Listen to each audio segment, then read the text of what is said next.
The morning mist still clung to the pines when I first inherited my grandfather's cabin. That was 3 years ago, but I remember standing on the worn wooden porch that first dawn, watching the sun filter through the trees, feeling a profound sense of peace. The cabin itself was modest: 2 bedrooms, a simple kitchen, walls made of logs that had weathered decades of mountain seasons. But that porch, with its hand-turned posts and wide planks, was where the soul of the place resided.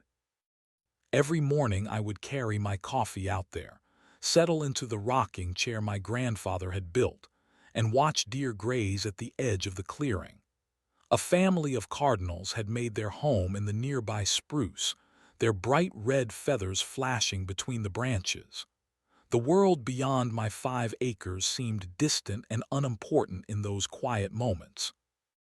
My grandfather, Robert Miller, had owned nearly 40 acres of this mountainside once. The black and white photographs hanging in the cabin hallway showed a much larger property, stretching from the ridge above all the way down to what was now a developed community.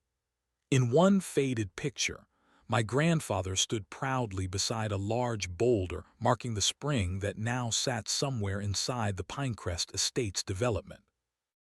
I knew the history only vaguely when I moved in.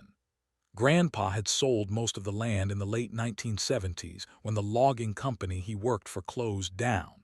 He kept just enough for the cabin and a buffer of trees around it. The money from that sale had put my mother through college.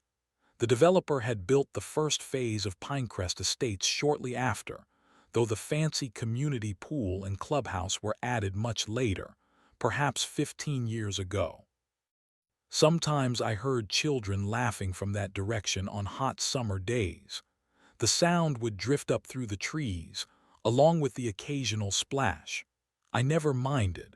The mountain was big enough for all of us, I thought. My property backed up to the development but felt worlds away thanks to the thick border of pines and the slight rise in elevation. The property records my grandfather had left were stored in an old metal filing cabinet in what he called his office, really just a corner of the living room with a desk. I had glanced through them when I moved in but never studied them carefully. The deed showed my 5 acres clearly enough, and property taxes were reasonable.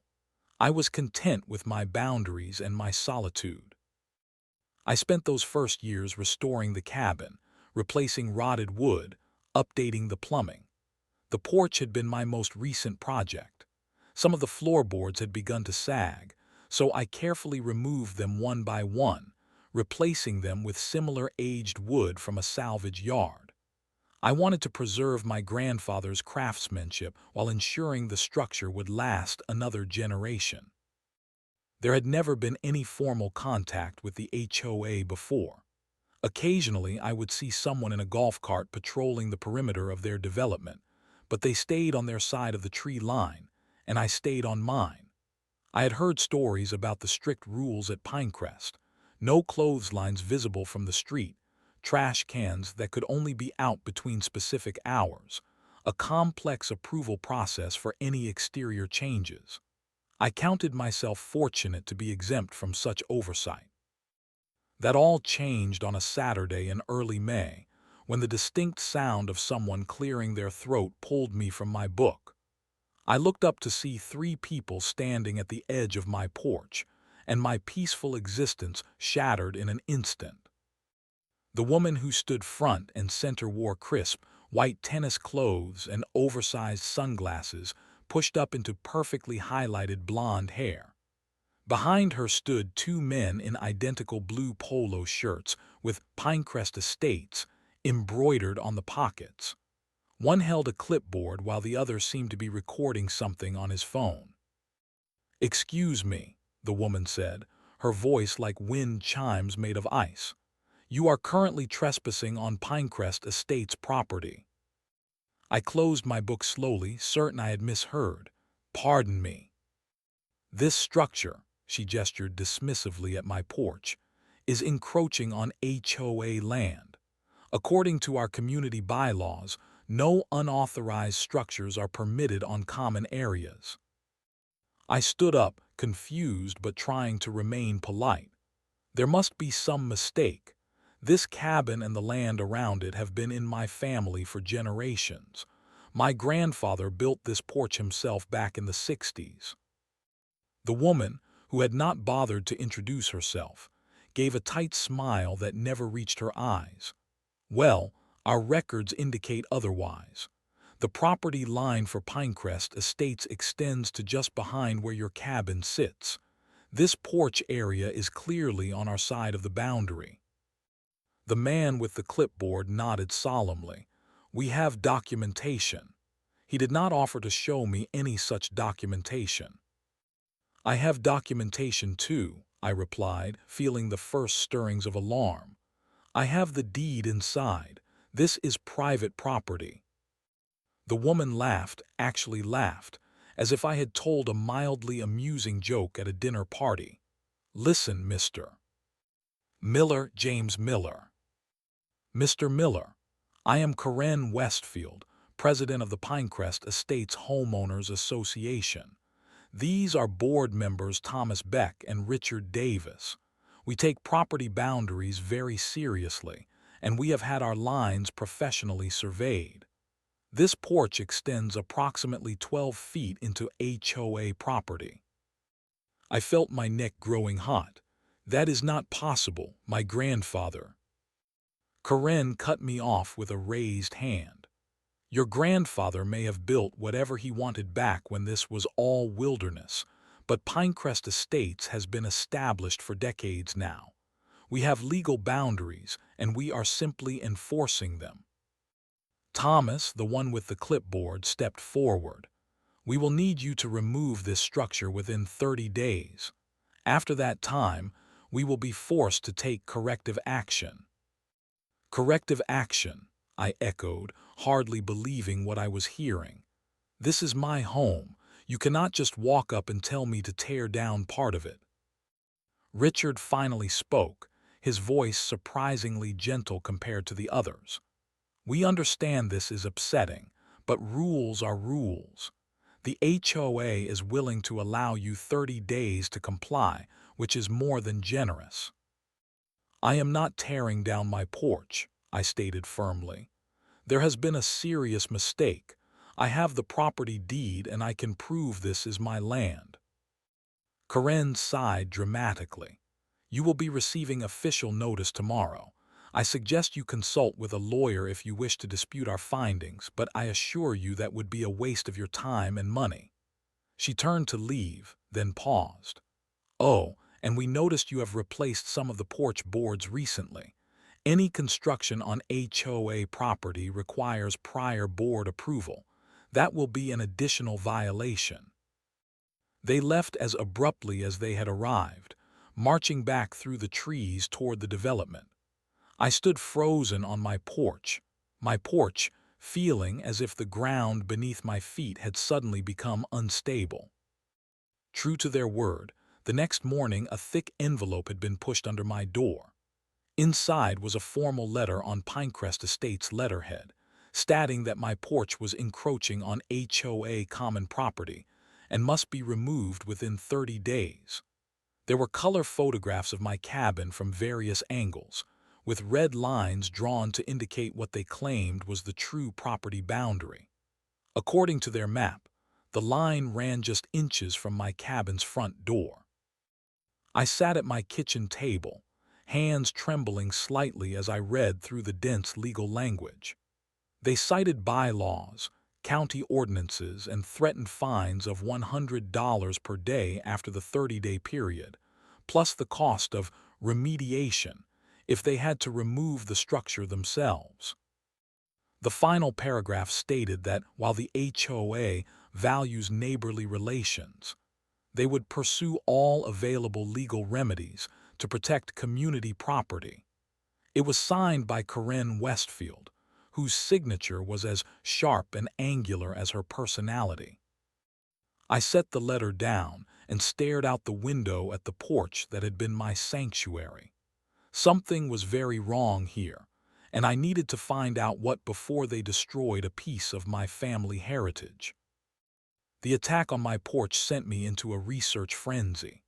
I pulled out every folder, envelope, and box of papers my grandfather had left behind. The living room floor disappeared under decades of documents, tax records, insurance policies, handwritten notes about weather patterns and garden yields. My grandfather had been meticulous about record keeping, but his organizational system was known only to him. I found the deed after hours of searching, stored in an old cookie tin along with other important documents. The yellowed paper confirmed what I already knew. 5 acres surrounding the cabin belonged to the Miller family. But the map attached was faded and the boundaries described used landmarks that might have changed over time. From the large oak at the spring, north to the ridge line, east to the lightning-struck pine. I needed something more definitive, something that would stand up against whatever survey the HOA was using to make their claim. The next morning, I drove into town to visit the county record's office. The county building was a bland brick structure from the 1960s. Inside, the records department smelled of old paper and dust. A woman in her 60s looked up from her computer as I approached the counter. "How can I help you today?" she asked, adjusting reading glasses that hung from a beaded chain around her neck. "I need to research property boundaries," I explained. "I have a dispute with a homeowners association about where my land ends and theirs begins." She nodded knowingly. "Pinecrest Estates." I blinked in surprise. "Yes, actually, how did you know?" "Not the first boundary question involving them," she said, her voice low. "Let me pull up what we have. Your name and property address." I provided the information, and she began typing with surprising speed. For the next 2 hours, she helped me navigate through digital records and physical maps stored in massive drawers. We traced the history of my property backwards, from my inheritance to my grandfather's purchase in 1952. "Wait," I said, pointing to a large survey map from 1975. "This shows the original parcel before my grandfather sold most of it to the developer." She peered at it through her glasses. Yes, and here is the subdivision plat filed in 1978 when Pinecrest was first developed." She pulled another map from a folder. We laid the maps side by side, and she helped me interpret the technical markings. Something strange emerged as we compared them. "This does not make sense," I muttered, tracing a line with my finger. "According to these boundaries, my property includes not just the area around my cabin, but also extends down the slope to include." I paused, tracing the line again to be sure. The clerk leaned in. "Looks like you own part of what is now inside their development." My heart began to pound. "Can you tell exactly what part?" She pulled up a more recent satellite view and overlaid the property lines. "Based on these records, your property includes this section here." She circled an area with her finger, "which appears to be where their community pool is now located." I stared at the screen in disbelief. "That cannot be right. They built their pool on my land." "Records do not lie," she said, "though people sometimes misinterpret them. You should hire a professional surveyor to confirm." I thanked her and left with copies of everything we had found. On the drive home, my mind raced. If what we discovered was true, then not only was my porch undoubtedly on my own property, but I also owned land that Pinecrest Estates had been using as their centerpiece amenity for years. The surveyor cost me $800, money I could ill afford, but I needed absolute certainty. Sam Fletcher had been surveying properties in the county for 30 years and came highly recommended. He spent a full day measuring, consulting references, and placing markers. I followed him around, learning more about property law than I had ever wanted to know. Based on the original deed and the county records, Sam said as we stood at the edge of my property, where it sloped down toward Pinecrest Estates. Your southern boundary extends all the way to this line. He pointed to a marker he had placed about 50 feet beyond, where the HOA had claimed my property ended. And what about the area around their pool? I asked, hardly daring to believe what I suspected. Sam consulted his notes. There was a strange quirk in the original sale agreement your grandfather made with the developer. He explicitly reserved a 2-acre parcel around the natural spring, with specific language stating that the spring and surrounding land was to remain in the Miller family in perpetuity. The spring, I whispered, remembering the photograph of my grandfather standing beside the boulder. That spring, Sam confirmed, is now under their pool. From my measurements and the legal descriptions, you own approximately 1.8 acres of what is currently being used as the Pinecrest Estates pool and recreation area. I felt lightheaded as the implications sank in. Not only was my porch indisputably on my property, but I legally owned the land beneath their most prized community feature. Somehow, when developing the property, they had either missed or ignored this crucial detail. Get everything in writing, Sam advised as he packed up his equipment. You have got a situation on your hands. 3 days later, his official report arrived by certified mail. The detailed survey, complete with GPS coordinates and references to historical markers, confirmed everything. My property included not just my cabin and porch, but also extended to encompass the exact area where Pinecrest Estates had built their community pool 15 years ago. With the survey report in hand, my first instinct was to march straight to Corinne Westfield's door and demand an apology. But as the initial shock and anger subsided, I realized I needed professional guidance. This was not just about my porch anymore. It was about a significant piece of land that had been essentially stolen from my family. I made an appointment with Patricia Alvarez, an attorney specializing in property law. Her office was small but neat, with diplomas on the wall and a window overlooking the town square. I spread the documents across her desk: the original deed, the survey report, the threatening letter from the HOA. This is quite something, Patricia said, examining the papers through narrow reading glasses. Based on what you have shown me, not only is your porch unquestionably on your property, but you also appear to be the legal owner of the land where they constructed their community pool. What does that mean? I asked. Can I make them leave my porch alone? Patricia nodded slowly. You can do much more than that if you wish. Legally speaking, they have built a significant structure on your land without permission. This is called an encroachment, and in serious cases like this, you could potentially demand they remove the pool entirely. My stomach tightened at the thought. I do not want to force them to destroy their pool. I just want them to acknowledge my property rights and leave me in peace. That is a reasonable position, Patricia said. But you should understand your legal leverage before deciding how to proceed.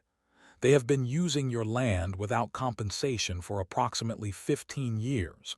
You could potentially seek back payment for this unauthorized use.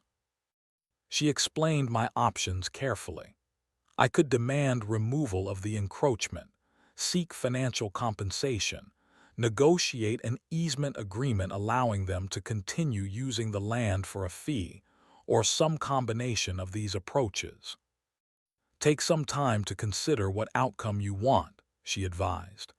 Meanwhile, I suggest you research this HOA a bit more. Understanding who you are dealing with will help shape our strategy. That night, I turned to the internet.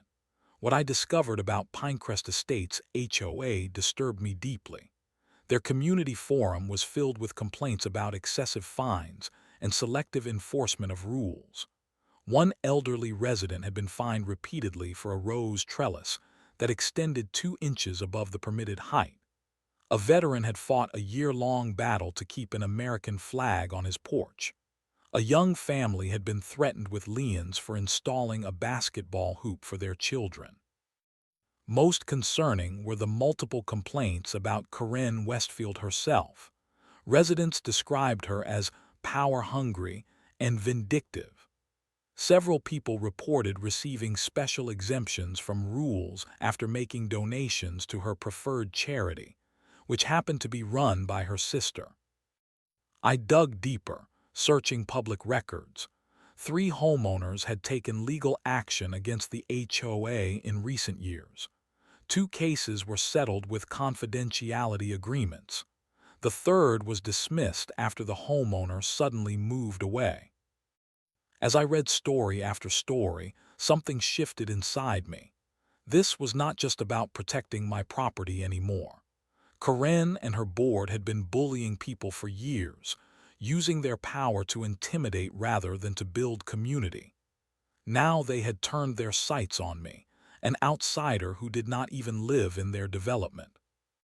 I spent the next day in deep thought, walking the property line, staring at the porch my grandfather had built with his own hands. By evening, I had made my decision. This was not about revenge. It was about justice, not just for me but for everyone who had been bullied by this HOA. I called Patricia and outlined my plan. I wanted 3 things: formal acknowledgement that my porch was on my property, compensation for the unauthorized use of my land, and a binding agreement that would allow the community to continue using the pool while respecting my ownership rights. "This is very reasonable," Patricia said approvingly. "We will start with a formal letter asserting your property rights and requesting a meeting to discuss resolution options." Together, we crafted a detailed strategy. First, the certified letter establishing my legal position. Then, if necessary, attendance at an HOA meeting to present the evidence directly to the community. If they still refused to negotiate fairly, we would proceed with more formal legal action, including an injunction preventing them from interfering with my porch. "Be prepared," Patricia warned. "People like Corinne Westfield do not respond well to challenges to their authority. This might get worse before it gets better." I nodded, feeling a strange calm settle over me. I understand, but my grandfather stood his ground on this mountain for decades. I can do no less. The certified letter went out on a Monday. By Wednesday evening, my phone was ringing nonstop with calls from an unknown number. I let them go to voicemail. Corinne's messages started professionally enough but grew increasingly strident as I continued to ignore them. "This is Corinne Westfield from Pinecrest Estates HOA. We need to discuss your ridiculous claims immediately." "Mr. Miller, your allegations are completely unfounded. Call me back to avoid further legal complications." "James, you are making a serious mistake. Do you have any idea how much legal trouble you are creating for yourself?" I followed Patricia's advice and did not engage directly. Instead, I waited for their formal response to our letter. It arrived 5 days later, a terse 2 paragraphs dismissing my claims as based on outdated and irrelevant documentation, and reiterating their demand that I remove my porch. Patricia was not surprised. "They are testing whether you will back down. The next step is to request a formal HOA meeting where you can present your evidence to the entire board and community." I sent the request as instructed, citing the HOA's own bylaws that required them to hold a special meeting when property boundaries were in dispute. They had no choice but to agree, though Corinne scheduled it for 3 p.m. on a Tuesday, a time when most working residents would be unable to attend. The community center was a modern building with large windows overlooking the pool, My pool, technically, though I tried not to think of it that way. About 40 residents had gathered, sitting in neat rows of folding chairs. The board members sat at a long table at the front, with Corinne in the center position, flanked by Thomas and Richard, whom I had met during their initial visit to my cabin.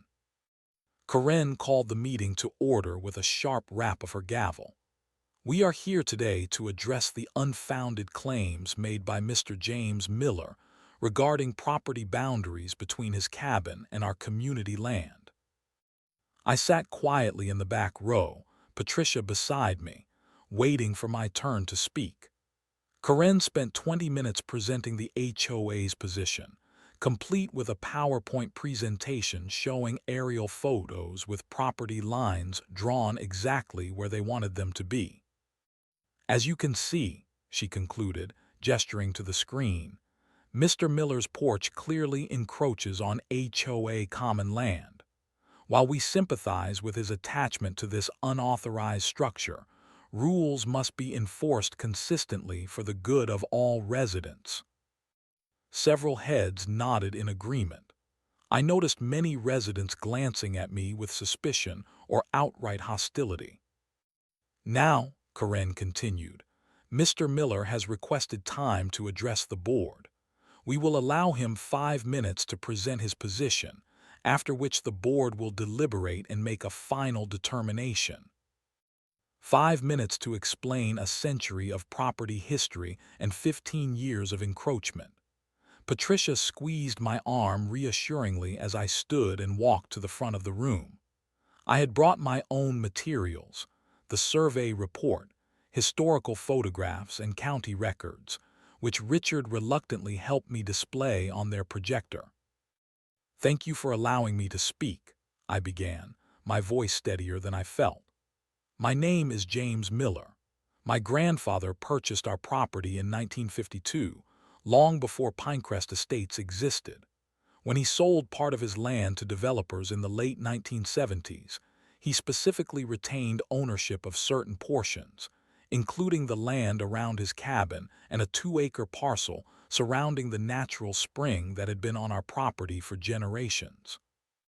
I displayed the original deed and the recent survey report, highlighting the key boundaries. As you can see from this professional survey completed just last week, not only is my porch indisputably on my property, but approximately 1.8 acres of what is currently being used as your community pool and recreation area is legally owned by me. A murmur ran through the crowd. Corinne attempted to interrupt, but I continued, raising my voice slightly.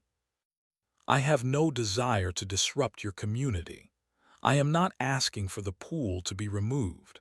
I simply want my property rights acknowledged and respected, including my right to maintain the porch my grandfather built decades ago. Corinne stood abruptly. This is absurd. That survey is clearly incorrect. Our development plans were properly approved by the county. Approval does not change ownership, I replied calmly. The records indicate that when the pool was built 15 years ago, no one bothered to verify that the HOA actually owned all the land they were building on. Thomas leaned toward his microphone. Even if there was some minor overlap years ago, adverse possession laws would have transferred ownership to the HOA by now. Patricia spoke up from her seat. Actually, adverse possession requires open, notorious, exclusive, and hostile possession for 20 years in this state. Your pool has existed for only 15 years, and there is no evidence that your use was hostile to the owner's rights, as no one informed Mr. Miller or his grandfather of your intentions to build on their land. The room fell silent for a moment. Then an elderly man in the third row raised his hand. I would like to say something, he said, his voice quavering slightly. My name is Harold Wilson. I have lived in Pinecrest since the first homes were built. When they were planning the pool, I raised concerns about the property lines. I remembered Robert Miller talking about his spring. Corinne's face tightened. "Mr. Wilson, this is not the appropriate time." "I brought it up at 3 different meetings," Harold continued, ignoring her. "I was told the board had verified all boundaries and that my concerns were noted. Later, when I asked to see the verification documents, I was told they were confidential." Other residents began to speak up. A woman mentioned that her backyard seemed to have a different boundary than what was on her deed. Another resident asked to see the official survey the HOA claimed to have conducted before building the pool. Corinne banged her gavel repeatedly. "Order! This meeting is about Mr. Miller's encroachment, not ancient history." But it was too late. The carefully constructed narrative was unraveling. Residents were turning to look at the board with questions in their eyes. What had once been a unified front against an outsider was becoming a community awakening to years of potential mismanagement. As the meeting descended into multiple heated conversations, I stood quietly at the front, watching the first cracks appear in the HOA's facade of authority. 3 days after the chaotic meeting, a thick envelope arrived at my cabin. Inside was a settlement offer from the HOA. They proposed to resolve all boundary disputes by paying me $5,000 in exchange for me signing over all rights to the disputed property, both my porch area and the land beneath their pool. The document included a strict confidentiality clause prohibiting me from discussing the agreement with anyone, especially Pinecrest residents. Patricia reviewed it and laughed without humor. "They are trying to buy you off cheaply and keep the residents in the dark. The land alone is worth at least 10 times this amount, not counting 15 years of unauthorized use." I rejected the offer and made a counter-proposal. I would grant an easement allowing continued use of the pool area in exchange for formal acknowledgement of my property rights, including my porch, plus reasonable compensation for past usage. Their response came quickly, a slightly increased offer of $7,500 with the same confidentiality requirements. Again, I declined. Meanwhile, something troubling was happening in the community.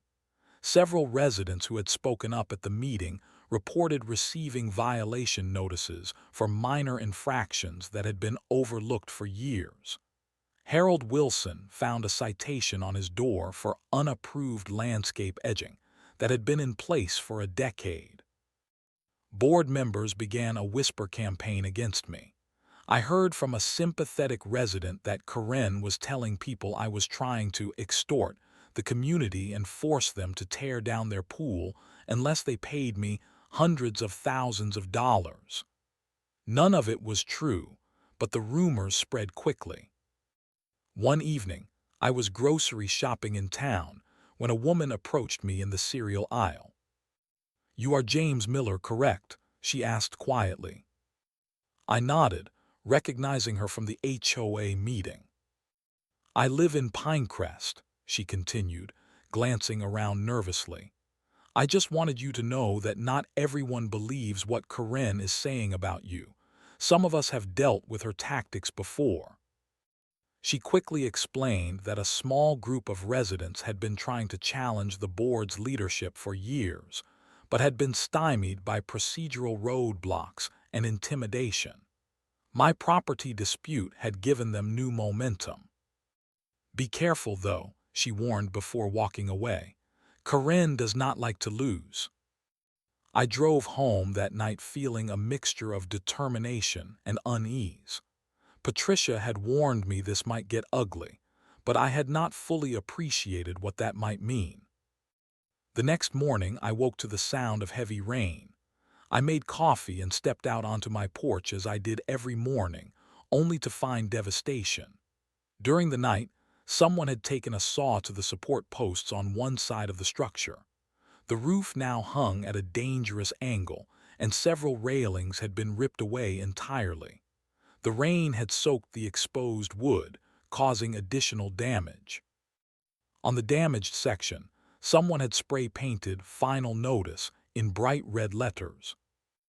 I stood in shock, rain soaking through my clothes, staring at the deliberate destruction of my grandfather's craftsmanship.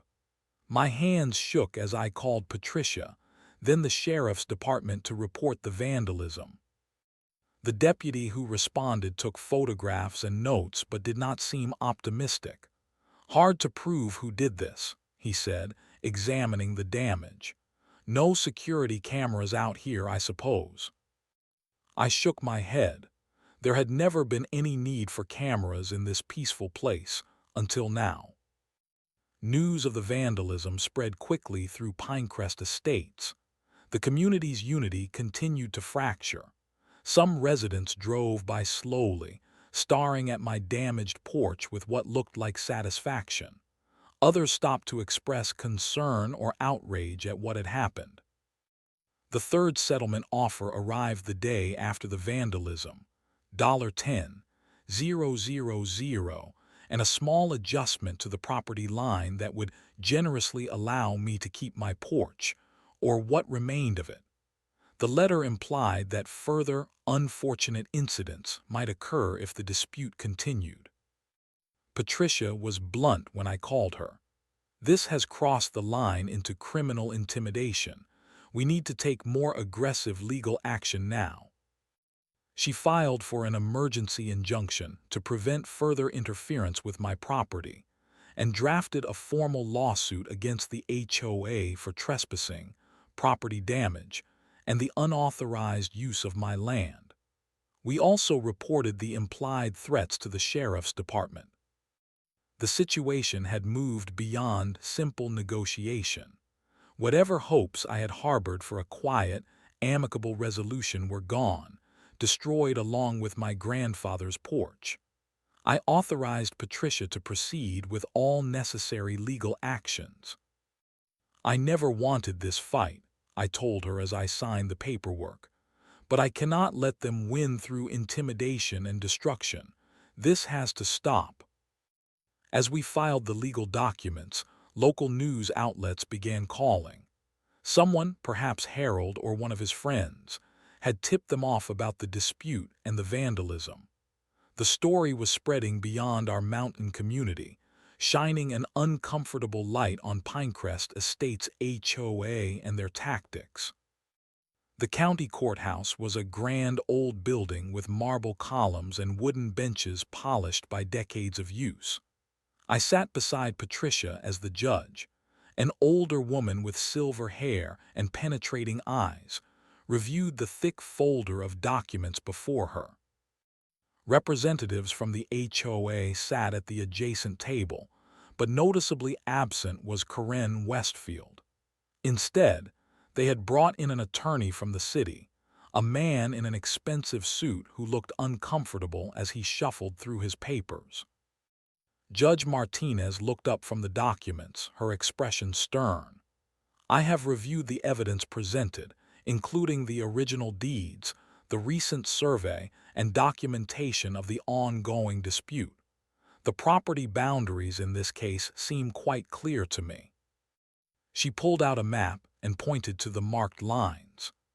"Based on the evidence before this court, Mr. Miller is the legal owner of both the land where his porch stands and approximately 1.8 acres currently occupied by the Pinecrest Estates community pool and recreation area."